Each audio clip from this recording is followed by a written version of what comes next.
di urang aya Prabu Kian Santang, putra daripada Prabu Siliwangi, putra daripada Prabu Kitu Satwu Kencana, putra daripada Pajajaran. Jadi ti kerajaan Pajajaran. Dek nanya kamu Haji Pendi, ai kerajaan Pajajaran letaknya di daerah mana? Bandung. Tuh kan?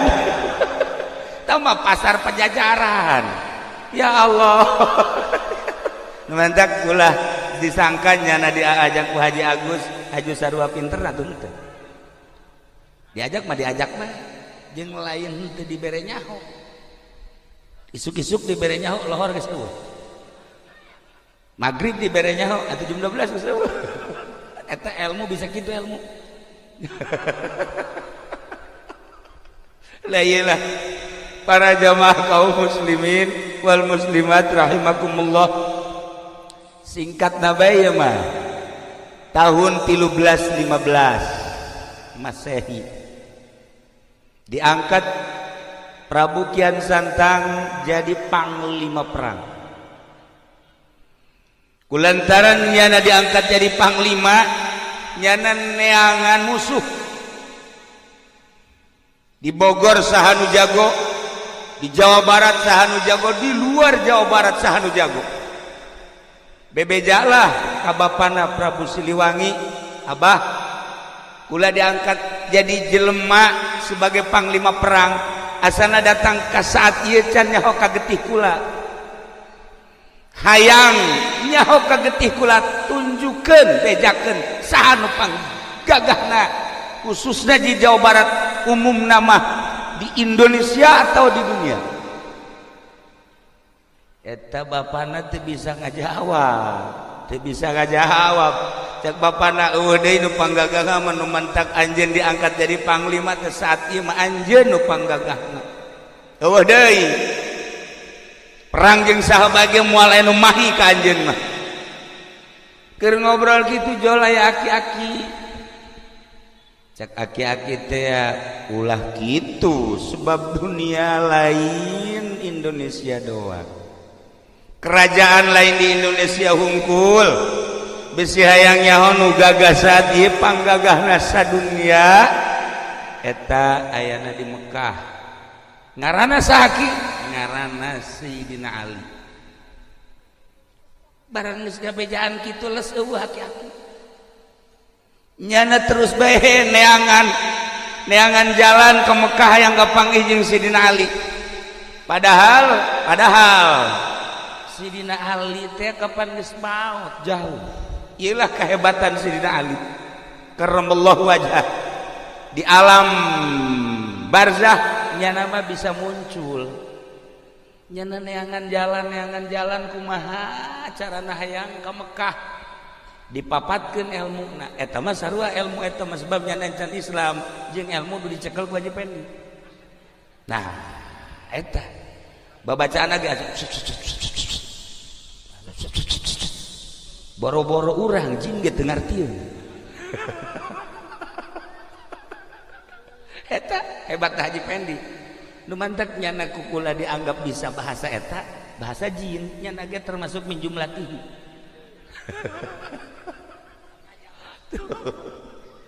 Akhirnya dibaca babacaan eta langsung sehiber datanglah ka Jeddah. Begitu datang ke Jeddah, luak-liuk tanyaeun eueuh. Begitu tanyaeun eueuh ka saha, ieu sinanya katinggali di kajauhan aya aki-aki. Diudag nyana, barang diudag teu beneran kapanggih jeung aki-aki teh ditanya mirip-mirip jeung anu harita aya di kerajaan.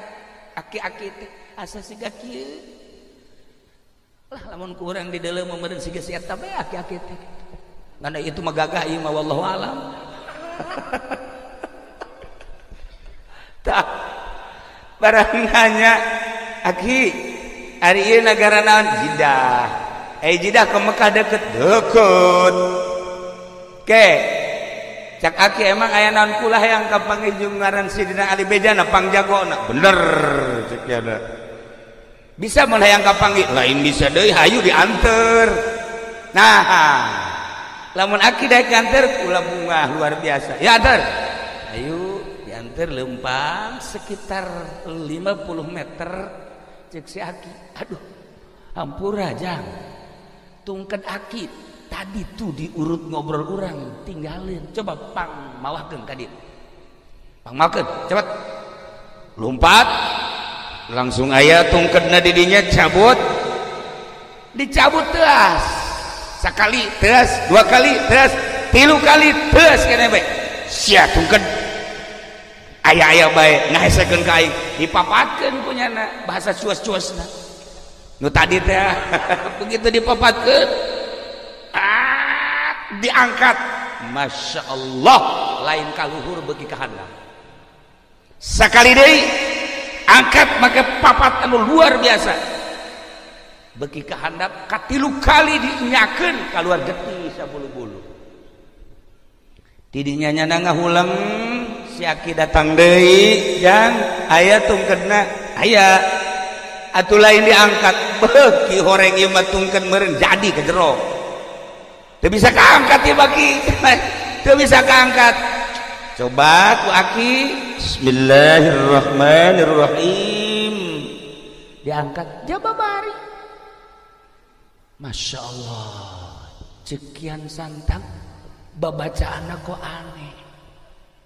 Babacaanna kok aneh. Cek aki-aki ente boga kesulitan naon bae, boga kesulitan naon bae, bacaan Bismillahirrahmanirrahim. Lawang hese dibukana sok bacaan Bismillahirrahmanirrahim. Mantap Kaji Pendi pernah harita lawang na dikunci maca bismillah ngencengan. Oregan bismillah ge lain sa bismillah na. Lamun bismillah make sungut doang mah atuh pamalingan ge bisaeun. Atuh pamalingan ge bisaeun, DPR ge bisaeun maca bismillah. Atuh pan wallahu alam ka dituna mah. Dia pemerintah gak idik ceramah maca bismillah heula ngan nyaho ingetna ka Allah eta bismillah nyaho ingetna ka mana? Coba ih pemerintah sia mah jahe. Dasar pikiranna ka jahe mah. Waduh, dasar pemajikan keur maot geus maot inget ka dinya bae nya. Berarti bener ya mah ya. Tadi di mobil ge cenah kira-kira di Cikarang aya tuh aya mah aya sanu daekeun. Ya Allah ya Rabb. Nah bacaan bismillah akhirnya nanyakeun manehna Ki baca bismillah eta aya syarat henteu lamun hayang manjur aya syaratna kumaha syaratna kudu maca 2 kalimat syahadat. Nah engke bae heula kita mah urusan maca 2 kalimat syahadat penting kula kapanggih heula jeung Sidina Ali. Hayu ai kapanggih jeung Sidina Ali mah hayu diajak ku si Aki lempang di jalan aya nu nanya cek nu nanya teh Tuan Ali punya di mana kagetnya ti anu lempang deui teh aya nu nanya Sidina Ali di mana mun bahasa urang nya bahasa Arab ti anu beki pertanyaan bae dina hatena asala ieu Sidina Ali asala ieu cekeun 3 kali jelema nya sasalaman nya nanya nya pelukan akhirna nya nanya ka ieu ye kanu katilu mun cek urang mah ari ieu emang saha masih ieu lah Sidina Ali masyaallah cekeun atuh langsung ditangkep atuh lain bebe jati tadi ngisin-ngisin kula bae paingan eta tungked kukulan diangkat tuh bisa aju ku anjeun mah bisa nah kuari geus kajahoan bahwa kula Sidina Ali ente kan di Indonesia teh neuk neangan jago neuk hayang tarung henteu boro-boro tarung jeung jelema ngangkat tungked geus teu kuat tah jelema arif wali Allah kekasih Allah teh kudu gelut deuk dakwah teh ngarupa bah henteu kudu woh boros atuh ieu mah ye iya tadi pendi mun dakwah lain ngalobaan Islam lain ngalobaan lain lain yakin ngalobaan lain bahkan anak nage arindit ayolah akibat lalagaan dakwah nu asli seperti tadi bil ahwal bil af'al karak bil akwal. Masya Allah karim kos gitulah akhirnya dipeluk sangat jadi peluk ulah minta jampe nu tadi cek Sayyidina Ali bisa dibikin jampe nu tadi asal baca 2 kalimat syahadat ayeuna kaula dek baca 2 kalimat syahadat sok dibaca asyhadu an la ilaha illallah wa asyhadu anna muhammadar rasulullah beres langsung berangkat ke Indonesia hibar teu bisa lantaran babacaan anak nu tadi makan babacaan Hindu kuari makan geus Islam kunyada dibaca babacaan anu tadi teu manyur akhirnya maca bismillahirrahmanirrahim rada hampang tapi can bisa hibar rada hampang coba Bang Haji bismillah coba kikituan coba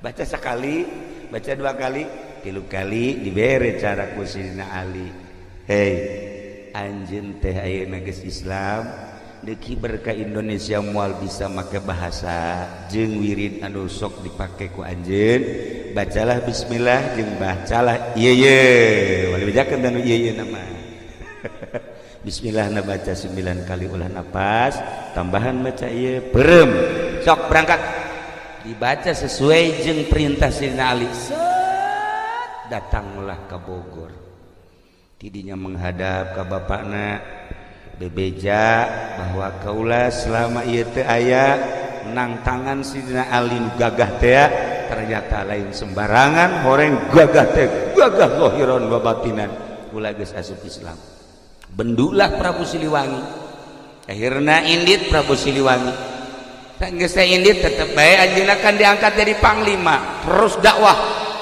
dakwahnya terus ngajakan Islam ngan harita aya jelema nu ngomong Prabu ari anu Islam mah biasana sok disundatan nah cek kula ge inget kula ge harita ku Sayyidina Ali disundatan cek cenah maka wari ente nu paheula disundatan mangga disundatan kunyana disundatan kabeh henteu disesakeun jeung pamajikanna jeung tunggul-tunggulna bea kabeh didinya lah langsung ngagoler bae atuh kabeh bea maka pas di daerah anu disundatan paeh teh eta teh lemburna ngaranna Islam Salam Islam Salam nah atawa Islam Nunggal nu kabelah dieuna dibahasakeun ku urang Garut mas Salam Nunggal tadi nama Islam Nunggal kulantaran rada hese dilempekeun Salam Nunggal tidinya Sayyidina Ali ke Mekah deui hayang kapagih jeung Sayyidina Ali lantaran nu disundatan paeh bebeja nyana yang Ali hampura kula di ditu nyundatan kok kula mah teu paeh itu mah paeh kumaha cara nyundatanna dibeakeun kabeh atuh deuleuh deuleuh nu maneh beakeun teu henteu atuh ulah kabeh maka dibere cara nyundatan ku Sayyidina Ali netalah seperti pengkong-pengkong nu marah heula akhirnya langsung hibar deui ka Indonesia kujada disundatan simpen nah iyalah sejarah nyundatan di samping eta Prabu Siliwangi kaditu deui guguru nyundatan oge guguru keislaman untuk keyakinan supaya mantap deui nyana di ditu diganti ngaranna nu tatadina Prabu Kian Santang diganti ku Sayyidina Ali menjadi Sunan Rahmat baliklah ke Indonesia begitu balik ke Indonesia manehanana terus dakwah nyundatan terus manehanana bebeja ka bapana Prabu Siliwangi diajak Islam tetap tedae sekali 2 kali 3 kali ketika Sunan Rahmat keluar dakwah Prabu Siliwangi manehanana dengan bahasa manehanana meminta ka karuhuna supaya ieu kerajaan dirobah menjadi hutan. Maka seketika etalah embung-embungna asup Islam, Raja Pajajaran dirubah sakicep menjadi hutan. Konon anu kuari terkenal hutan tersebut adalah nu aya di Bogor, ngaranna naon teh Haji Pendi? Nu di Bogor teh nu sok kaditu ka dari itu jelema. Leuweung teh leuweung naon leuweung? Naon lain ya atuh sebut. Naon? Naon? Wah aya. Nu di Bogor nu sok rame. Masyaallah teh si ukanya jasanya. Naon? Aya jauh di bejaan. Etalah para jamaah kaum muslimin wal muslimat rahimakumullah. Akhirnya balik Sunan Rahmat ka kerajaan berubah, saenggeus berubah menjadi hutan. Nyana mohon ka Gusti Allah supaya bapakna muncul, barang muncul berubah menjadi maung. Nah iyalah nyana dumadeheus ka Gusti Allah, ya Allah ya Rabb, ieu teh maung lain sa maung-maung, ieu teh abah kula. Coba supaya bisakeun ngomong. Gusti Allah maung dibisakeun ngomong. Akhirna walaupun wujudna wujud maung, diajakan ku Kian Santang nu geus berubah menjadi Sunan Rahmat supaya maca 2 kalimat syahadat. Tidinya nyana tetep godeg diudag ditepak ku Sunan Rahmat, lompat begitu lompat terus diudag, lompatlah ke Garut, ke Guha Sancang. Maka cicinglah didinya lantaran aya alamat. Cek alamatna ulah diudagkeun antep anjeun bapak-bapak. Di mana-mana anjeun hayang kapanggih jeung bapak, coba anjeun datang. Jeung keturunan anjeun datanglah ke Sancang. Maka kuari masih sangar keneh mun hayang kapanggih jeung mau datang ke Garut, ke Guha Sancang atau leuweung Sancang. Ngan ai hese-hese teuing mah atuh jasi eta ke rupana kadang maung ieu. Kadang-kadang maung nya ge sarua bae. Nah, ieu mah maung tutul beureung nya. Itulah para jamaah kaum muslimin wal muslimat rahimakumullah. Akhirna baliklah Sunan Rahmat ka Pajajaran nu geus berubah menjadi leuweung, nyana nyokot taneuhna. Saenggeus nyokot tanah dikuatkeun ke peti sekitar segede kieu petina ye, dibawa ku nyana hasil istikharah manehanana. Ieu peti nu geus aya taneuhan bakal jadi ciri di mana peti ieu godeg, godeg teh oyag-oyagan robah, berarti kula cicing didinya tafakur sampai maut. Dibawalah ke Gunung Tasikmalaya, ditenden didinya selama 1 minggu terobah tegodeg. Dibawa deui ke Gunung Cirebon, Gunung Ciremai, dibawa ditenden deui di hareup, nyana bertafakur ka Gusti Allah saminggu cicing bae terobah tegodeg. Dibawalah ke Gunung Suci Garut, ditenden kakarak sapeting doang, ieu geus godeg. Nah berarti kaula kudu cicing di dieu, dirobah godeg teh menjadi godog. Itulah para jamaah kaum muslimin wal muslimat rahimakumullah. Terus banehanana tafakur, terus banehanana mujahadah di gunung eta, lain berarti can jadi wali Allah untuk terus naikkeun makomnya, naikkeun pangkatnya, jeung embung balik deui ka Pajajaran. Kerajaan-kerajaan diserahkeun kabeh ka ahli waris anu sejenna, manehanana mah hirup menyendiri, tafakur eueuh nu nyaho, mujahadah, riyadhah terus di gunung suci datang ka maut. Gitulah para jamaah muslimin wal muslimat, cerita asal usul tentang nyundatan.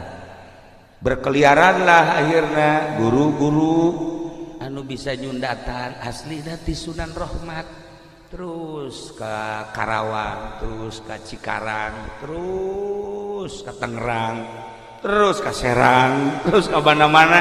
Baheula mah di Sundatan sekaligus aya babacaan khusus di Sunan Rahmat. Ti dituna ti Sayyidina Ali karramallahu wajhah.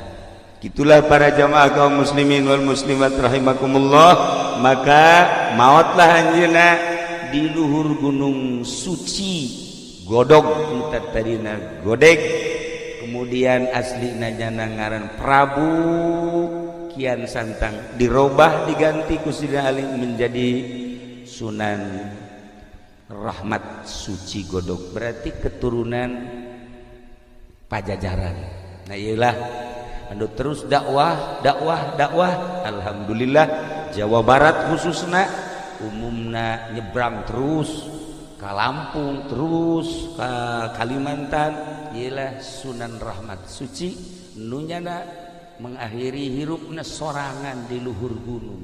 Mantak besi aya di Cikarang kuari anu haju hirup sorangan eta ge buat teuing ulah sok suudzon beureun nya eta ge termasuk aya tetesan gede hutang.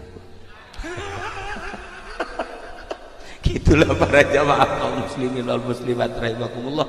Lantaran baturku lagi kadang-kadang nu ieu nyorangan kadang-kadang ditanya gitu dek nembalan atuh korenganan teu jauh urusanana seperti itu tadi. Para jamaah kaum muslimin wal muslimat rahimakumullah.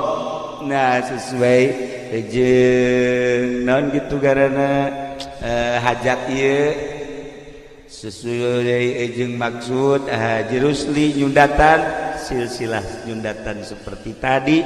Insyaallah simkuring malam ieu istirahat, kemudian isuk menuju Garut ziarah ke Raden Rahmat, diangkat menjadi gitu Prabuna dileungitkeun sebab eta mah kehinduan baheula, maka dijadikan adalah ngaranna Sunan. Sunan eta asli nama cek Sunan Ampel adalah sungsuhunan.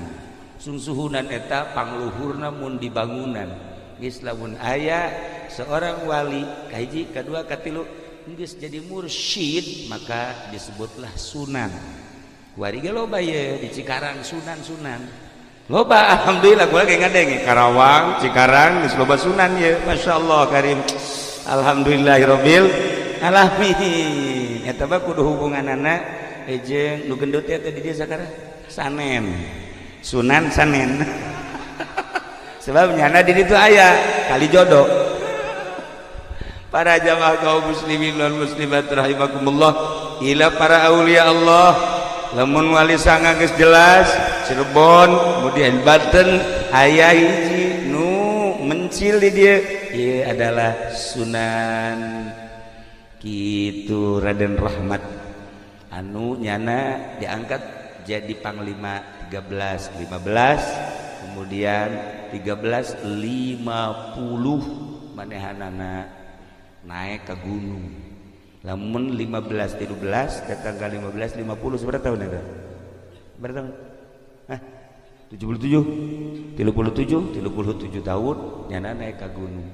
7 tahun di luhur gunung wafat. Insyaallah sekilas di sejarah kewalian aya lamun dicaritakeun kitu guru-guruna kabeh terterang ngaran-ngaran. Keluargana terterang ngaran-ngaran. Nyana di Pajajaran kamaena kalima, kemudian anak-anakna Prabu Siliwangi kabeh terterang dan lain-lain sebagainya. Aya selembaran-selembaran di kitab-kitab anu teu bisa dijual belikeun, ieu mah nyaritakeun sejarah tentang asal usul nyundatan. Besi Bang Haji Pendi hayang disundatan kedua kali insyaallah di dieu besi aya rangda umurna kira-kira 35 tahun bikin ka Haji Mamin. Tapi lamun aya nu 80 ka manehna. Sagitulah ala kadar tisim kuring. Nah, maka terakhir dikerjakan setelah sholat subuh dan sholat qada asar dikerjakan setelah sholat asar. Boleh ya, qada mah bebas, bayar utang mah bebas, mau jam berapa saja dipersilahkan, tidak ada makruh-makruhan.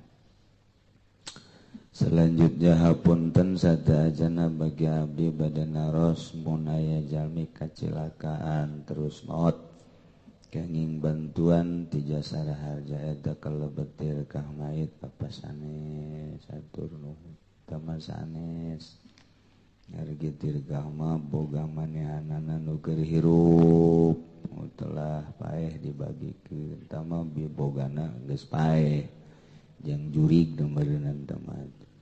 Jadi lain termasuk tirkah pakai bae ongkos-ongkosna biaya jeung sajabana bagi ka dulur-dulur ngan lain tirkah mayit.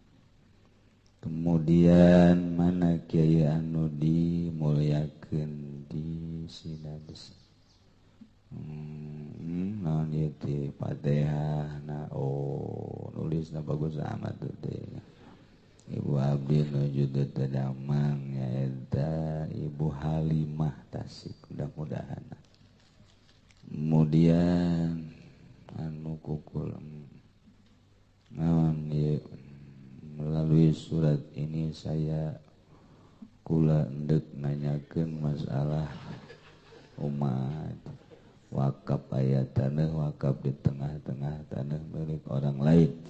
Terus tanah milik orang lainnya digusur di keduk kabeh sayedarna tanah wakaf tah eta tanah wakaf meunang tah teu lamun dijual dek dipindahkeun dibeureikeun deui ka tanah nu sejen lantaran lamun teu dipindahkeun liwatna hese kaluhur atuh karna sayedarna tanah wakaf eta dikeduk kabeh meunang teh mah darurat. Namun geus kos kitu ngaranna darurat tubihul mahzurat atuh pek bae dek dijual mangan ku nazirna saha pengurusna silahkeun ju beulikeun ge. Para jamaah kaum muslimin wal muslimat rahimakumullah. Alhamdulillahirabbil alamin dina minggu ieu urang minggu terakhir di bulan Safar. Entak ngamimitian urang dina bulan Safar sakumaha biasa panatur pikeun kepentingan haul. Kaleresan haulna urang dina kaping 15 nanggalkeunana adalah minggu. Di minggu Senin Salasa Arbo Kamis Jumat Sabtu Minggu tanggal 15 Rabiul Tsani. Maretna adalah tanggal 20. Nah, jadi urang mulai dina minggu ieu ngamimitian donatur pikeun urang keneh jang urang babarengan taqarrub ruruba ka Allah melalui para wali-wali Allah Subhanahu wa ta'ala supaya maju agama urang kenalkeun diri urang ka para nabi leuwih-leuwih ka Kangjeng Nabi urang Kangjeng Nabi Muhammad sallallahu alaihi wasallam. Besi salahna nabi di akhir zaman mah loba nabi-nabi kajajaden kadengena teu bagus lamun nabi lahir di Kalideres asana ngadengena getek. Aya nabi urang Lampung, aya nabi urang Garut, aya nabi urang Pangodokan. Jore jasa tama komo boro-boro nabi nu lain nabi ge jore lahir di dinya Pangodokan. Tapi atuh geus kitu bae ti baheulana tuh ya. Jadi wawuhkeun diri urang ka nabi besi aya nabi-nabi kajajaden. Mentak unggal kitab ngomentar wajib urang mere penerangan ka anak urang hiji nabi urang ngaranna Kangjeng Nabi Muhammad sallallahu alaihi wasallam lahirna di Mekah, diutusna di Mekah, ngalih ka Madinah, pupus di Madinah. Tah kos kitu supaya anak urang apaleun bolak-balik. Mantakder ku ahli sunnah mah dikembangkeun jadi tiap bulan Maulid ngayakeun acara Maulidan jang supaya ngajelaskeun kisah-kisah ti mimiti lahir Kangjeng dugikeun ka pupus. Urang manunggeus karolot alhamdulillahirabbil alamin ti mimiti muludan baheula cukup ku asraqol ku marhaba datang ka dikembangkeun ku ceramah-ceramah bahkan nu lain ahli ceramah ge seperti artis aktor milu ilu biung di dunia ceramah ku cinta-cintana ka Kangjeng Nabi nyahoteun ku resep da dibere amplop ka macam-macam pokona mah nya hiji. Kemudian atuh kenalkeun diri urang ka para wali-wali Allah Subhanahu wa taala. Abeh maju agama teh sabada Kangjeng teh aya penerusna ialah para khulafaur rasyidin. Belah dieuna diteruskeun ku para wali-wali Allah moal kuat agama mun dicekel lain ku wali.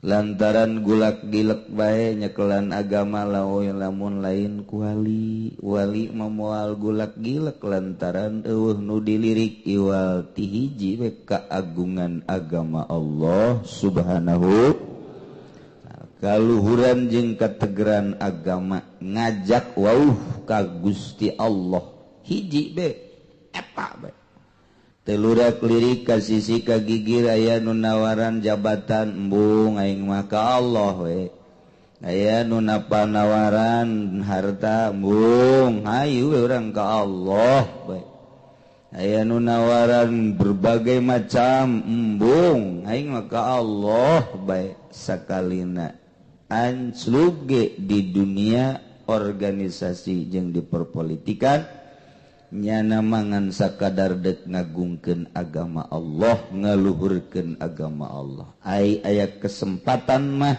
di negara di organisasi aya kesempatan jang li i'la'i kalimatillah daek mun lain embung bae jadi teu golak-gilek aya di mana bae lurus jang ngaluhurkeun agama Allah Subhanahu wa ta'ala. Mun lain wali gulak-gilek akarak ditawaran jadi tim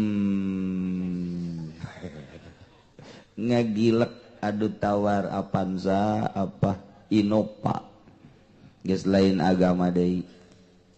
Tawaran di organisasi posisi sakitu bagusnya lain ngaluhurkeun agama pake rebut itu keneh di pemerintahan pake sukat sikut tujang tajong geus lain jang ngaluhurkeun agama mantak morosot agama ajur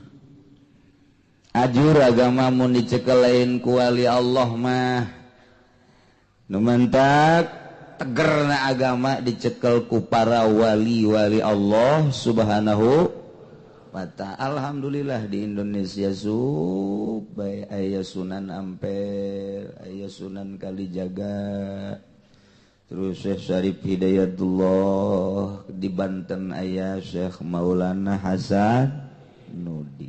Berkembanglah agama ku wali dituruskeun ku ari ku penerus-penerusna nu jadi wali-wali Allah Subhanahu wa ta'ala. Entak Amerika beterseupeun ayana bangsa Maulidan, ayana bangsa marhaba, ayana bangsa haol-haolan ki Amerika mengkecap lantarannya nama teh didenge nambai ulama ke Amerika ditambailah ulama supaya ngahancurkeun eta diliberalkeun, dikapitaliskeun, disekulerkeun, ulah nyekelan agama nu asli.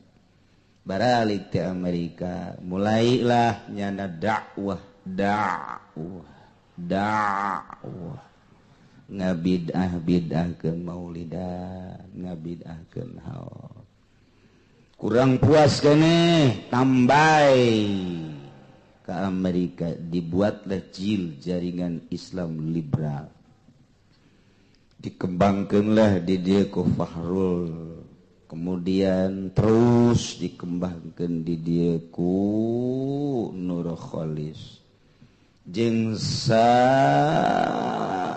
saderetanana dicecer melalui Muhammadiyah, melalui Islam Jamaah, melalui PKS jeung sajabana. Kitu sejarahna. Si Fahrul mimiti nama teh bisi aya ngaran Fahrul Tajong habek eta mimiti nama panggil ke Amerika kitu sejarahna. Lantang unggal negara, unggal daerah, terutama Indonesia nu kudu dihancurkeun lantaran kental dengan kitu kesunianana. Atuh dakwah di Cikupa nu ngabid'ah-bid'ahkeun maulidan.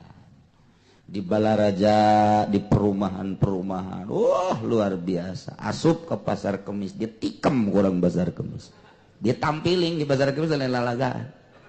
Terbirit-birit baliknya daga itu. Ke Brebes.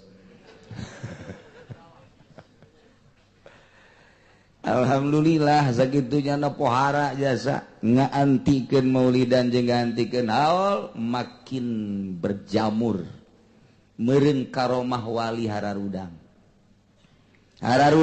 boro-boro anu harirup nu paeh ge di Tanjung Priuk acak-acakan karomah lamun geus hudang sing aja emang kumaha gitu aya bantuan Allah Subhanahu wa ta'ala. Di zaman urang mah kuari urang geus mengenal insyaallah lah moal robah, mudah-mudahan urang diberi kuat teger iman urang ka Allah jeung ka Kangjeng Nabi Muhammad sallallahu alaihi wasallam jeung percaya ka karomahna para wali-wali Allah. Sebab urang aya nu ngadidik di luhurna nu ararasik keneh. Maot urang kabehan pasti bakal mararaot. Cel anak orang incu orang nu eueuh ngadidik wali Allah solihin geus pararai kamari ge aja solihin di ditu paeh hiji seueuh nu ngadidik teh nyahoeun aya ge bangsa jaringan Islam liberal bangsa kapitalis wungkul nu kos karar itu anu nyana menuhankan materi nu ulah resep ka Al-Qur'anul Karim. Timbul engke ti anyak incu urang dimimiti ku ari di SD na geus diliberalkeun geus dikapitaliskeun budayana tumbuh engke SMP na SMA na sementara wali Allah geus arareueuh nu ngadidik pikumaheun ka hareupna mata wauhkeun anak urang jeung incu urang ka wali supaya nyahoeun bahwa di dunia teh horeng aya wali. Ulah diwauhkeun ka bangsa profil-profil tolol, profil-profil Yahudi, profil-profil Nasrani, profil-profil nu bangsa bararejag nu kos karar itu mah dia tolol-tololkeun. Ditayangkeun di televisi, bimimiti Batman-na, Superman-na, datang ka Power Ranger-na dan lain sebagainya.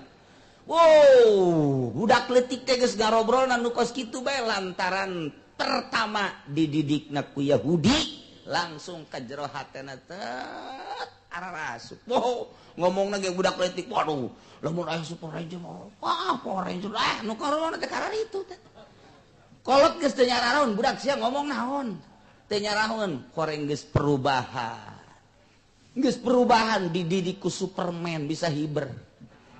Dididik baheula mah atuh eueuh nu kos karir da kuari teh teu nyahoeun. Ayana sosok ulama nu bener nu mana? Profil ulama anu lurus nu mana profil wali teh nu kos kumaha tah kajeun teuing kunyana dibid'ah-bid'ahkeun ge ka kula geus datang sabaraha urang nu ngabid'ah-bid'ahkeun carekan ku aing sia imah aing ieu mabur sia ka ditu naon ieu kaharepna pikumahan sementara ieu Nasrani jeung Yahudi terus-terusan mantak ka urang gade dek datang Hisam du diwali-wali ti Libanon ka Amerika sok ditayangkeun di televisi mancanagara dunia nyana profil seorang torikoh kelas internasional asli urang Libanon cicing di Amerika eta mah buatan Amerika untuk mengaburkan wali-wali nu asli jeung torikoh nu asli ulah katipu sing hade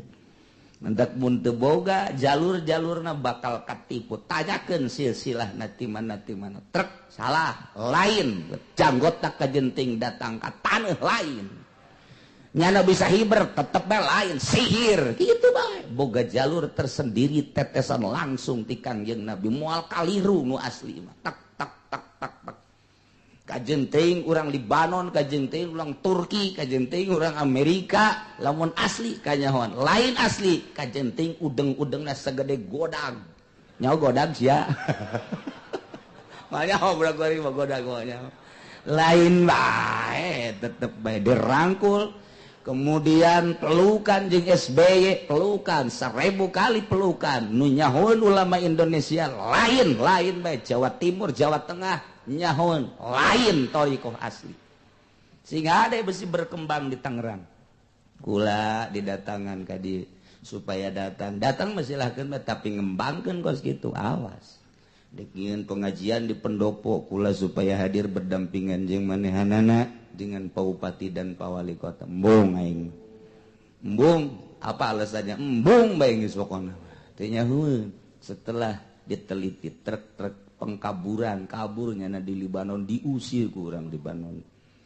mendak mun teu nyaho bahaya nu kos kitu mah tuh aya nu zikir di mana ieu Cirebon mana silsilahna ieu hasilna kumaha ieu lamun zikir bisa wauh jeung jin lain kitu torekoh mah lain ditawauh jeung jin lain aya deui tek itu mana ieu mah teh anu nyanding ke Tuan Syekh Abdul Qadir aya mah nya Tuan Syekh Abdul Qadir nyanding kitu mah ngaranna kos itu begenderuah tuh macem-macem zikir di orang sing hade besi katipu lain eta zikir mah hiji titik dek makrifat ka Gusti Allah anti dunia anti makhluk anti materi anti nafsu hiji hayang wauh jeung Allah subhanahu mantak patennya nama teu bisa diganggu gugat ti Kangjeng Nabi ka Sayyidina Ali atau ka Abu Bakar Siddiq dua jalur tek teu bisa diganggu gugat aya lain kanyahoan kitulah keistimewaan kitu agama Allah anu dititip-titip ku Kangjeng Nabi lantaran ke di akhir bahaya loba nu ngadompleng tetep bae sadajan loba nu ngadompleng me loba nu ngadompleng tetep bae emas mah tetep emas barlen mah tetep barlen bae mantak dibuktamarkeun di zaman kitu Gus Dur muktamar thariqah maksud muktamar thariqah teh endek lain deuk nanaon endek mengantisipasi thariqah anu ghair mu'tabarah besi aya thariqah ghair mu'tabarah adu tidak diakui dari jalur-jalur thariqah dibuatlah muktamar thariqah sampai ayeuna aya muktamar thariqah di Indonesia nu kuari diketuai dikepalai ku Habib Lutfi Pekalongan cuman atuh sekedar ketua baik bagus jangan mengecek muktabaroh jeung ghair muktabaroh dawu mantap di urang insyaallah minggu kamari dulu dicaritakeun ngundang Kiai Ndim ti Kendal undangan pertama lantaran TBB Jaka kula karat ngomong langnya nangis ngomong kaditu atuh teu kapanggih kedua kali teu kapanggih nah haja kula ngutus ti dieu berangkat sa mobil kaditu alhamdulillah malah ngobrol panjang malah kitu ramah jeung sajabana naynyana nga insyaallah bakal hadir di haul urang geus teu kudu ngomong nu pinter ngomong urang kurang kumaha di Jakarta sakitu ambalayah di Bandung sakitu ambalayahna ieu mah asal neuleuh beungeut na bae ieu lah beungeut jelema nu tilok hees ti peuting sakitu we cek urang Cikupa aja aya aki aing tilok hees cenah batuk bae tapi tah mah gering tah mah tilok hees nah ieu mentek aya deui anu nawaran ti Kalimantan aya nu nawaran besi deuk ngundang aya hiji ulama di Kalimantan sarua ti lokal luar bae geus embungeun nya nama tapi muridna loba nu jadi ulama ieu nu hese ge ieu teh nyitak ulama supaya dakwahna dipake karesep ta eta nu hese teh nu mentak orang-orang Kristen mah neuleuh gereja neuleuh masjid mentereng teh nya nama teu serab neuleuh masjid bahkan disumbang kunyana disumbang ku Kristen mah ditahieun masjid teh disumbang nya nama teu seetik-etik acan silau ka masjid gede mewah mentereng henteu sebab masjid mah teu pernah mencetak ulama tapi pasantren yayasan pasantren koskararieu nyana gergeteun jasa sebab dicitaklah ulama-ulama nu lantang nu nyaritakeun haram halal tanpa pamrih tah di pondok pasantren kos kieu mendak trek digeser ku nyana supaya ulah kumaha ieu dengan caranya neuleuh masjid jangan nyumbang bikin masjid sanajan di satu tempat mah hese tapi nyana teu silau saeutik-eutik acan sebab eueuh hiji ulama jebolan masjid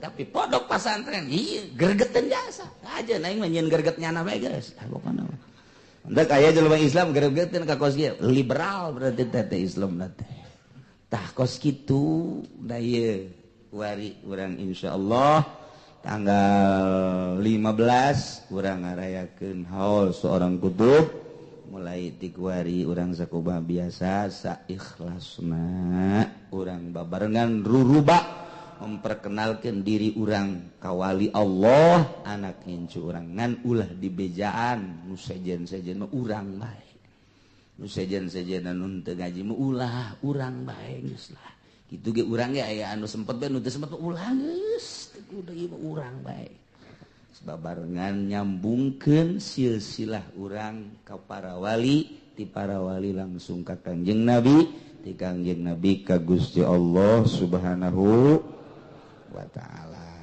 Jadi kasimpulanna mah sakadarnya obe dugi ka deungeut ieu insyaallah tinggal kumaha kersaning Gusti ka dituna apakah waktuna nyana atuh ku Allah diizinan sehat ya jeung sajabana tinggal urang ngadoa mudah-mudahan urang dipanjangkeun umur ku Gusti Allah dugi ka haul oge terus dugikeun ka tambah-tambah ibadah urang oge mudah-mudahan anjeunna dibere lalugina ku Gusti Allah aya izin ti Gusti Allah dikersakeun ku Gusti Allah hadir di haul urang henteu hebat ngomongna asal diuk bae doa cukup komo bari jeung nyana nyarita mah sadaek nanyana moal kaluar ti caritaan ibadah ieu nu kos kararitu moal nyana mah paling ge nyarita-nyaritakeun zikir nyarita-nyaritakeun ma'rifat nu kos kararitu wae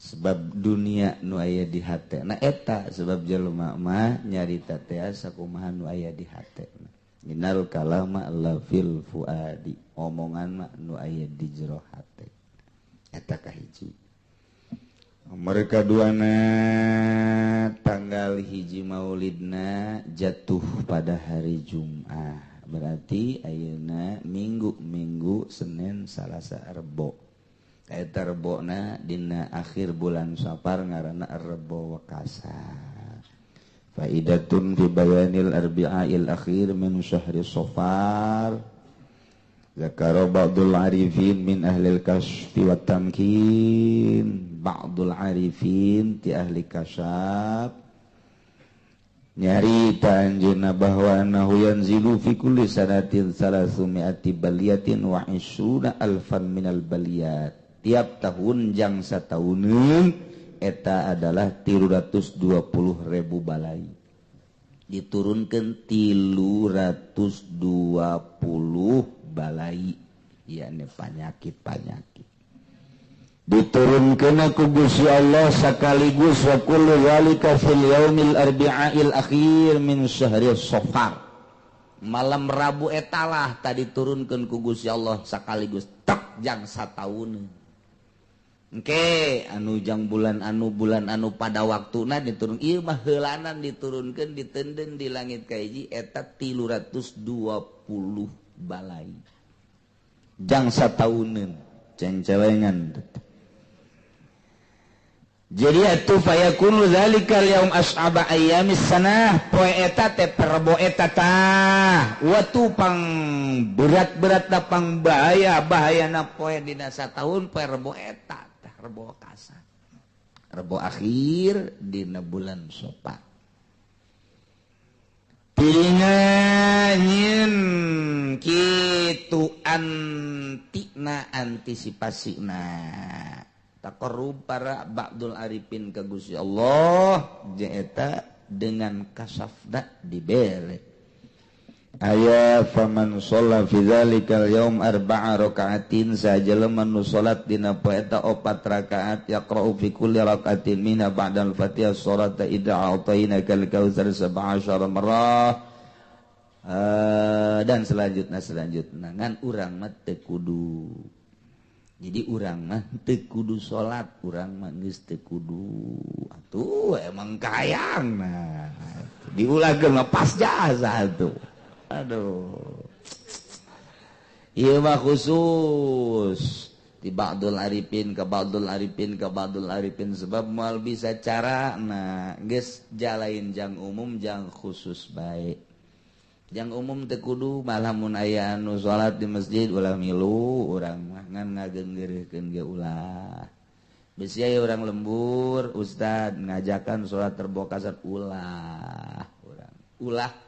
Ulah milu ngan ngageunggeurekeun ulah antepkeun nyana-nyana urang-urang ngageunggeurekeun ulah milu ge ulah binah hukumna jang umum kecuali jang khusus aya cara-cara tersendiri doa nama teu naon keur geus difotokopi doa na teh Allahumma ya syadidal qawi ya syadidal mihal ya azizu zalat li izzatika jami'u khalqika ifini min jami'u khalqika ya muhassinu ya mujammilu ya mufassilu ya mun'imu ya mukrim ya man la ilaha illa anta bi rahmatika ya arhamar rahimin Allahumma bisairil hazani wa akhihi wa jaddihi wa abi wa ummi ikmini syarra hadzal yawma yanzilu fihi ya kafi fasayakfikahumullah wa sami'ul alim wa hasbunallahu wa ni'mal wakil wa la haula wa la quwata illa billahil aliyyil azim. Doa na eta ajunyin salalim ba'da subuhna yin salalim azimah nahmun azimah nama silahkeun ka para kiai ustad nu bisa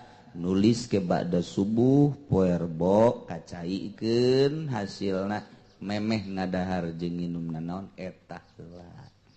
Baheula geus difotokopi doana jeung salalimna ngan ku ari mun ditanya di mana teh fotokopian wallahu a'lam. Geus teu nyararaho deui. Boro-boro anu ngaji denge dan kilang ditulis ge neundeuna di mana meureun. Sakitu ge ditulis. Mun ngaji denge doang mah geus salsup asal asup ti katuh kaluar ti kenca, asup ti katuh kaluar ti kenca. Oh masalah sakitu. Pokokna mah ngaji ngorot-ngorot dosa gitu bae geus.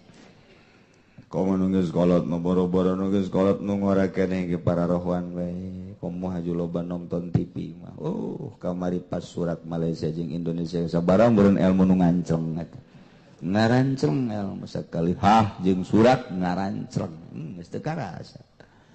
Insyaallah nah ieu jadi rebo isuk rebo wekasan ba'da subuhna eta engke nulis salalim salamun ala Ilyasin salamun ala Musa wa Harun salamun terus qala merobir salalim ngaran aya azimahna nu geus baheula teh eta ditingali deui kemudian dicatet buku ditulis kacaikeun caina ke ka sumur-sumurkeun ka kula ka mana terutama nginum urang heula ti heula tah kitulah dina rebo wekasan dina rebo isuk ulah waka ka mana heula mun memeh nginum eta jangsa tauneun eta supaya urang ulah kakenaan cocoba jeung balai anu ku Allah diturunkeun dina malam Rebo eta. Urang nuluykeun pangaosan urang walau kharajat bi ghaibati li ziyaratin wa nahwiha lam taskub sarwiti boga salaki ngaran Zaid kuari ke Zaidna usaha ka Jakarta sarwiti sorangan di imah aju di jero keur salaki nya sarwiti ziarah ka dulur nya sarwiti ziarah ka indung bapa sarwiti ziarah ka tatangga nu kudu didatangan aya kepentingan nu kudu didatangan ta eta model ngalayan nu gering aya nu maot takziahan ta eta nya sarwiti kaluar ti imah waktu salakina keur eueuh ngan kaluarna aya motif anu dimenangkeun ku agama yakni ngaziarahan dulurna atawa ngadatangan indung bapakna atawa nyana ngalayan nu muriang tatanggana atawa nu mau tatanggana tetep bae napakana teu gugur wajib bae ki Zaid mere napaka.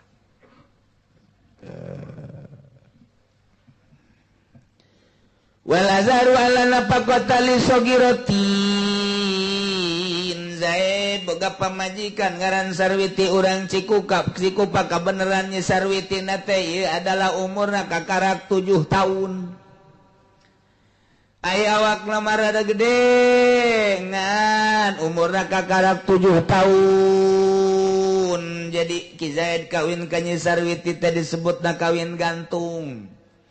Aya hubungan meureun antara Bapak Ki Zaid jeung Bapak Sarwiti teh kulantaran aya hubungan nu erat cak Bapak Nyi Sarwiti geus be urang kawinkeun anak urang ka anak anjeun abe pertalian urang lanjut yuk cak Bapak Ki Zaid pan anak anjeun mah ieu mah atuh leutik kajeun urang kawin gantung be oke geus dikawinkeun ai Ki Zaid nama umurna 35 tahun Ari Sarwiti da umurna kakarak 7 tahun. Waduh. Bohara ya. Kulantaran leutik atuh can bisa dialep suka Nyi Sarwiti teh. Tak ieu begitu dikawinkeun. Oh masalah atuh budak ieu diais ku Ki Zaid teh atuh biasa bae malah dipandian di roskam. Sakumaha koda kuda. Bandian di jero kamar biasa bae. Mandian budak atuh ngaranna ge. Gelang ketek teh nyawan salakina tuh budak karena gitu. Geus eueuh masalah tak kos kitu. Ngan can kuateun aya di sarean mah. Ulah coba-coba kakara 7 tahun di sarean. Asana bahaya ieu mah. Komo Ki Zaid umur 35 tahun mah. Aju pernah di Arab deui beneran. Tah ieu ulah coba-coba encan kuateun. Anak can kuateun berarti kuari Ki Zaid gabogaan pamajikan budak can ditamkin, can dijima. Nu jadi masalah, ieu wajib napakah apa henteu? Zaid boga pamajikan Sarwiti, budak kene ai Ki Zaid nama dewasa bahkan leuwih ti dewasa ngan can ditamkin, can dialep suka. Ta ieu keputusanana nurutkeun ceuk kaul Azhar, alla nafaqata li sagiratin, teu wajib napakah lantaran pamajikanana budak kene.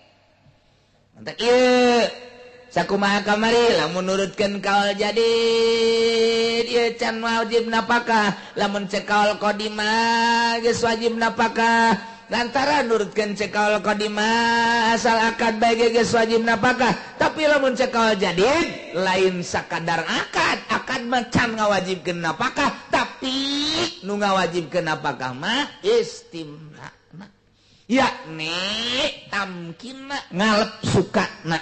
Nah kulantaran can bisa dialep suka cek kaul jadid can wajib napakah cek kaul qadim geus wajib napakah. Ta'arud antara pendapat Syafi'i keneh antara jadid jeung qadimna idza ta'aradul qadim wal jadid fal qadim laysa mazhabi di mana ta'arud kaul qadim jeung kaul jadid maka kaul qadim laysa mazhabi mantak wallazi yu'malu wal jadid nu diamalkeun adalah kaul jadid kasimpulanana zaid teu wajib ngana pakahan pamajikan dan ngaran sarwiti lantaran pamajikanana leutik keneh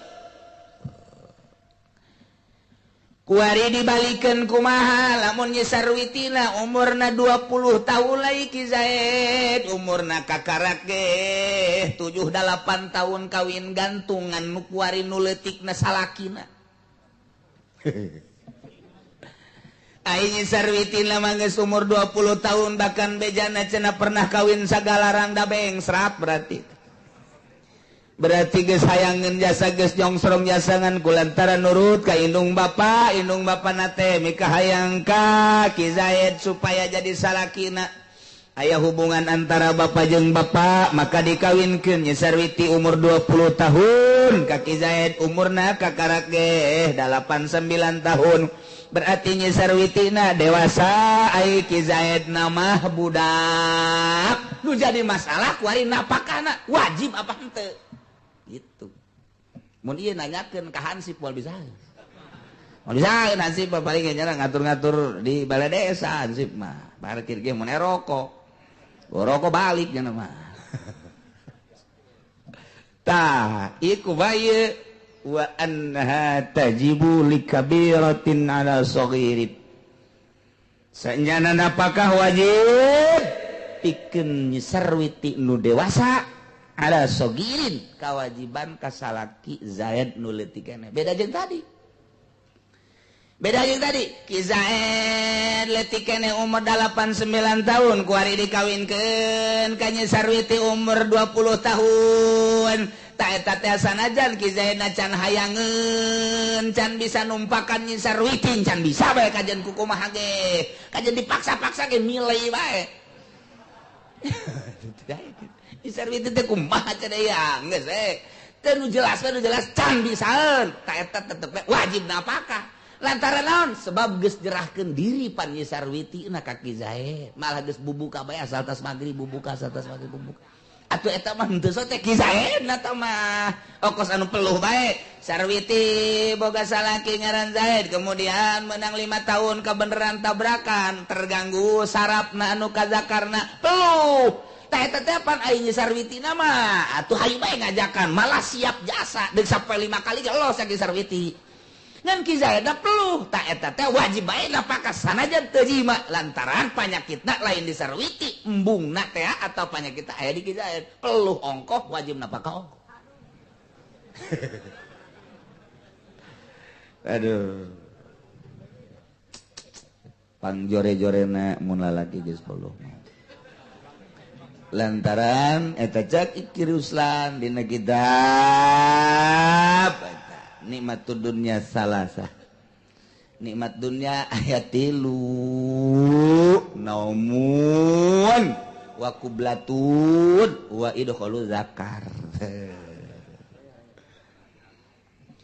nikmatud dunya salasun nikmat dunya aya 3 paltu tabal namun waku bladun wa idkhalu zakar hiji nikmat dunya anu terus bakal ke akhirat hiji sare di akhirat geng ke di surga aya hees sare ngeunaheun sare teh nu lesu udang sare jadi gerak aya di naon kitu ngaranna seger 2 nyium eta ngeunaheun komo nu seungit-seungit mah urang ngambe minyak seungit nu ngeunaheun ge hate teh jadi bengras gitu kene nyium pamajikan urang ge lamun teu bau pamajikan kebeneran can mandi mah barang diamban ku urang jadi masih mah bau kadal tetep bae teu senang tanu katilu nama idkhalu zakar ngasupkeun zakar ge ulah saasup-asupna eta nikmat dunia 3 nu bakal kabawang ke akhirat di akhirat ge eta mah aya tanu di dunia di akhirat diturunkeun ka dunia eta 3 eta mentak lamun lalaki geus teu ampuh dongkrak antik nang geus eta ceki soleh teh mah teu paeh mah bahaya. Paeh listrik paeh, mobil paeh dorong. Nu bahaya lamun eta nu paeh. Masya Allah. Jadi berarti dua masalah. Nomor kahiji lamun Ki Zaid dikawinkeun ka hiji awewe ngaran Sarwiti, Ki Zaidna dewasa ngan aya awewena budak, can siapkeun ditamkin, can masrahkeun diri jak encan boga kahayang, teu wajib napakah tamah lantaran can tamkin. Encan tamkinna aya di Nyi Sarwiti tamah panyakitna. Hartina panyegahna kuari dibalikeun Ki Zaidna budak kawin ka Nyi Sarwiti dewasa, ta eta mah Nyi Sarwiti mah geus siapeun jasa ka eta ngan Ki Zaidna anu barana budak keneh, maka wajib napakah eta mah. Kumaha lamun aya awewe munggah haji tanpa aya izin ti salaki, Ki Sarwiti teh yang munggah haji keukeuh jasa ka Ki Zaid teh ngomong deui. Ai Ki Zaid nama embungeun waka engka Mekah bahkan ngalarang ka Nyi Sarwiti ulah waka engke bae. Engke kakak nu mantak ieu embung ka Mekah kunaon aing masih naik kapalna masih ragag. Heuh, ja batur ge ieu geus loba nu ka Mekah teh aja saralamet. Embung we pokona mah aing mah kajen kuku mah ge ke mun aya kapal laut deui aing mah endeuh. Boh atuh tah mah iraha, milu bae jeung kapal dagang. Mul pakana mah ulah bae geus. Ki Nyi Sarwiti teh diulah ka Mekah teh tadi ulah ku Ki Zaid. Tapi tetep bae Nyi Sarwiti teh maksa bae. Wa ihramuha bihajin aw umratin bila idzin nusuzun. Eta Nyi Sarwiti ihram haji, ihram umroh tanpa aya izin ti Ki Zaid sebagai salakina nusuk teu wajib napakah. Ieu keur carita di Mekah, ya ikhrajuha bihaji urang Mekah, kuari hayang ka Mekah, hayang ihram gitu urang Mekah keneh, di imahna di Mekah. Kuari Nyi Sarwiti bebeja deuk ihram haji teu diizinan ku salakina. Ta eta teh begitu kaluar ti imah nusus, begitu kaluar ti imah nusus. Ai di urang mah di Indonesia Nyi Sarwiti hayang ka Mekah munggah haji teu diizinan ku salakina, ta eta teh doraka meleg-meleg. Bisa bae awewe mah izin salaki mah. Deuk umroh, deuk haji bila iznin nusuzun ilam yamlik tahlilaha, mun teu ngamilik kana ngahalalkeun pamajikanana. Yakni nyana ngalaksanakeun hajina, umrohna, ihram nu wajib kecuali mun dimilik tahlilna. Hartina dimilik tahlilna teh bisa dibatalkeun. Nyi Sarwiti geus ihramna ihram sunah, kemudian ku Ki Zaid diulah. Mun keluar baik nusus kulantaran ieu mah deuk sakadar itu sunah doang, maka diulahkeun. Meunang tadi diulahkeun teh bisa ditalikeun, dibatalkeun. Salila can kaluar atuh teu nusus, geus kaluar mah nusus bae. Gedekeun saeutik pisan. Hah? Oh.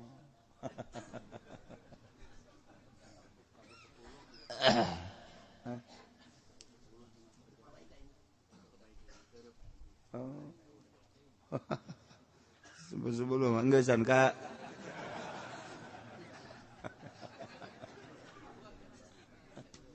Allah karim.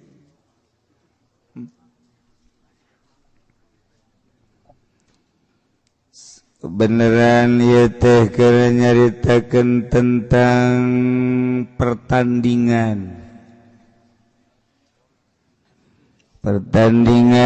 antara pesihir Firaun jeung Kangjeng Nabi Musa nu mawa mukjizat. Nyaritakeun tentang ngaduhna sihir jeung mukjizat. Masya Allah. Setiap Rasul terus baik ku Gusti Allah diberi pertandingan supaya ketingali hakna mukjizat, supaya kadulu benerna mukjizat andingkeun jeung sihir.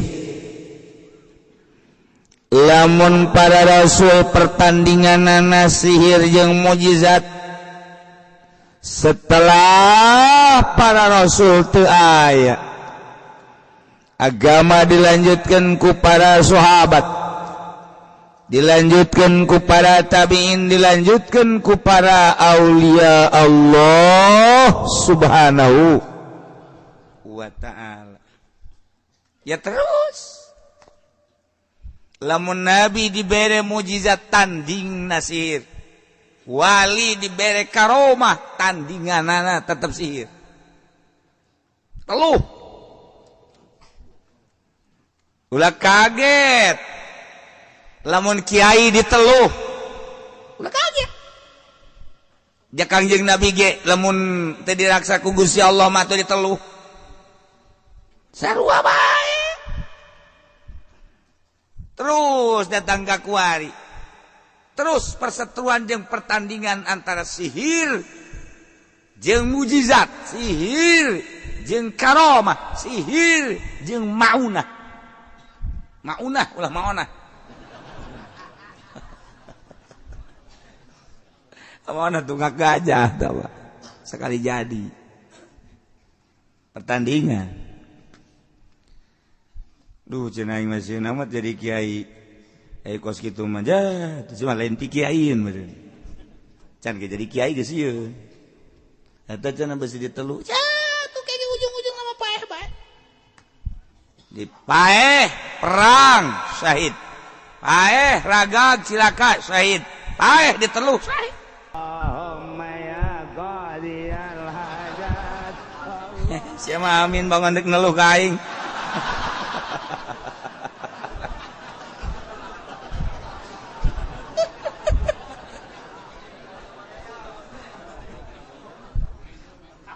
Iya, tidak sekarang itu, masya Allah, kayak udah kaget. Ya orang mah atuh boga pendamping, belah dituna Gusti Allah, besi terlalu keren pendamping Gusti Allah mah isin, aya malaikat, malaikat tega dampingi orang, teman-teman, orang teh ya, orang segede orang, kadang-kadang sok aya aneh, kumaha aneh nak? Anehnya kadang-kadang orang si pentingan najong. Itu teh maksudnya mah itu teh tidak hudak. Malaikat teh, namun lain malaikat jin meureun salah jalan. Jin ge, hampura cek kana aing salah jalan. Kata aja urang, ngan urang mah geus udang data jam seperti jam 2. Deuh, puting kene. Sial jasa rep deui. Bodoh pada tanah Allah. Eta teh geus aya bimbingan berarti. Urang lamun sering maca sholawat, deui wiridan mah sholawat. Kakula sok anu maksa mantau wiridan-wiridan jetu sholawat. Datang keluar, mah dibere sholawat di bae cek geus. Ai sia kumaha? Sholawat teh ka Kangjeng Nabi, Kangjeng Nabi teh afdalul makhluqat, sambungkeun diri sia ka Kangjeng Nabi ku sholawat. Hayang naon ujianana? Sia masuk hararese jasa. Beda sholawat teh ngomong jeung babaturanna. Ieu sholawat di.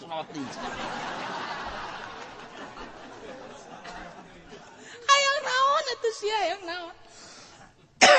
Ya. Urang dibimbing ku Allah, dibimbing ku malaikat. Lain lalagaan bimbingan. Lamun cacak eueuh bimbingan moal kuat. Moal kuat tuh mantap kuat ge. Seorang penegak agama aya ngabimbing. Boro-boro naon nafsu nabe dibimbing ku Allah. Ulah. Nafsu. Ulah, cilaka dibimbing ku Allah. Tah hayang aya nu ngabimbing model kitu teh eta teh kudu loba hudang ti peuting, kudu zikir, maca sholawat, kakarak di jero hate ngagelempeng blek. Beda. Di jero hate teh aya eusian. Eusi teh eusi ma'rifatullah. nu mawa wani nu mawa teges anu mawa lesang maripat ngomong eta kapan lamun teu maripat mah teu lesang aya hartina teu lesang teh aya muatan bae ngomong urang di hareupeun bupati muatanana amplop ngomong urang di hareupeun anu ngariung muatanna berkat kos kitu bae kan tuh itu bener kumaha aja sih makanan itu itu kudu dibenerkeun ku sia aja ingin nyaho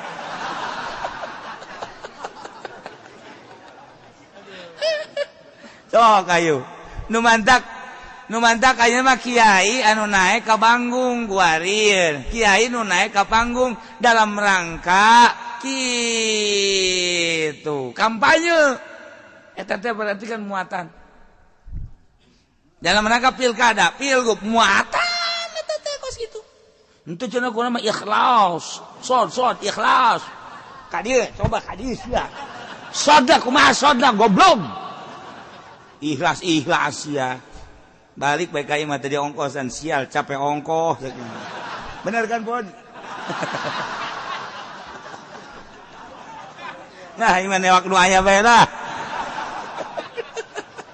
padahal lain kanyana bae kasih ge sarua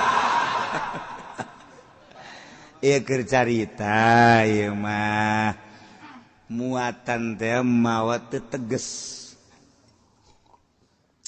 geus engke kadengen ge lain deui saya teh si mana si anu ngadiran za kiai naon tuh kampanye nyatakeun naon tuh kiai kos kitu ieu tah mulai heuy teh kiai pinter teh pinter tinggal pinter mengundang itu ngajakan ke partai beres sama kiai ji sia ngadengekeun ongko teu beres ongko nya na meungeun dibere duit aing tuh nu mantak babagi po datuh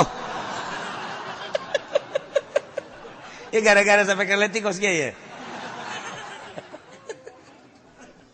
aduh Masya Allah katara aya muatan urang ngadengekeun ya ulah kebel dengekeun ku urang sok kiai nu hajat muludan rajaban antara aya muatan jeung eueuh kula sok rinci kula mah daripada ceramah ngaji jeung ngadengekeun lillahi taala daekan ngadengekeun resep kula ngadengekeun teh resep batur mah cenah teu resep kana kula teu kula mah malah lamun ngomong teh geus embung ku ari embung lah yang besi ku Allah dicarekan salah naon kitu boga pikiran teh tah aing ngadengekeun mah teu salah-salahnya anak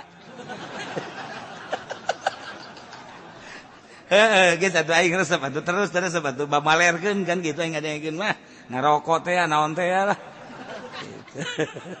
sok ngadengekeun gula teu kebal haju bae muatan katara kudu bisa ngaji bilagah mah komo tek geus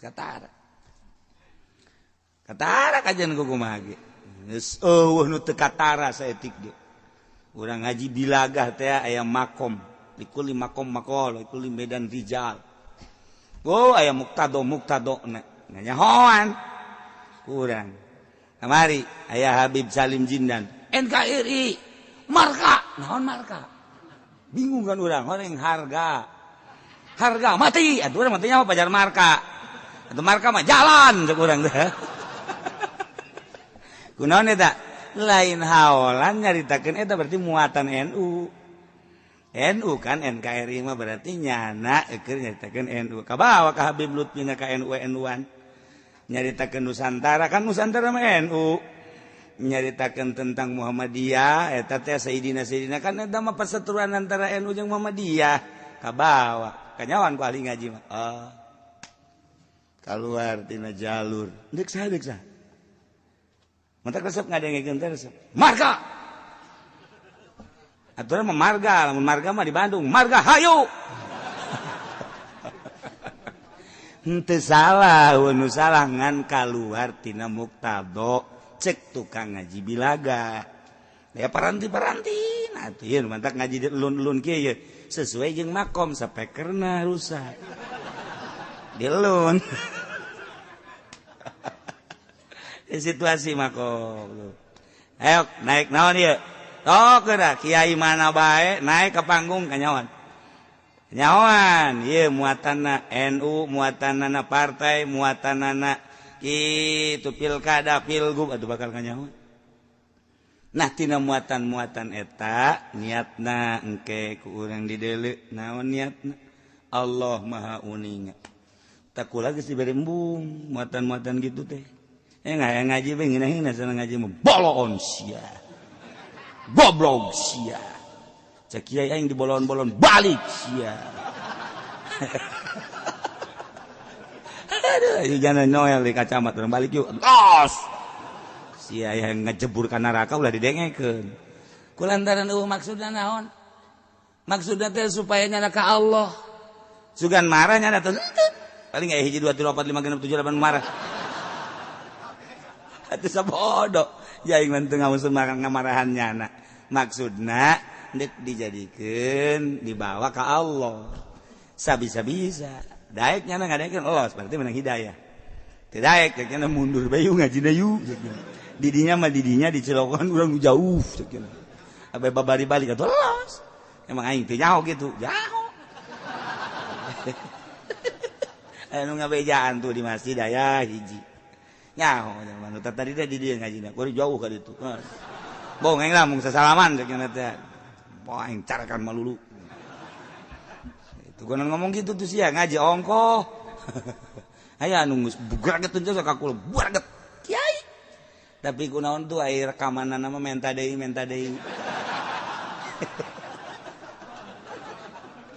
emang gua teh nyawa tuh nyaho jadi mah direkam ge embung di baheula ge ulah ngan sararia bae juga rekam aja tak kiai nu tegeurseun ka kula teh rekamanana mah boga gunyana terus bae didengekeun eta kan malu-malu kucing ngaranna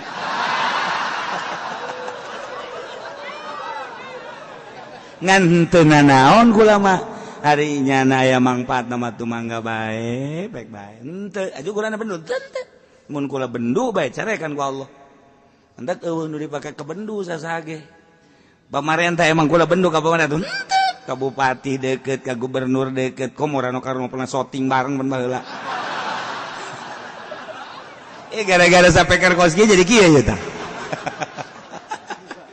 atuh teu bendu teh naon ka WH ka Aripi ka Arif henteu nyana urusan nyana manusia kula urusan kula manusia hubungan kemanusiaan akur pagawean beda-beda kula mah kula nyana mah nyana wayah kula nyaritakeun agama kadenge ku nyana teu bener henteu bendu kula mah ka nyana bendu ka kula urusan nyana cenah aing mah teresep ka kiai ya tuh boro-boro nyana rang da kolot ge teresepkeun ka aing kecuali nu ngora siapa sok bisa baik iya ngaji naon sih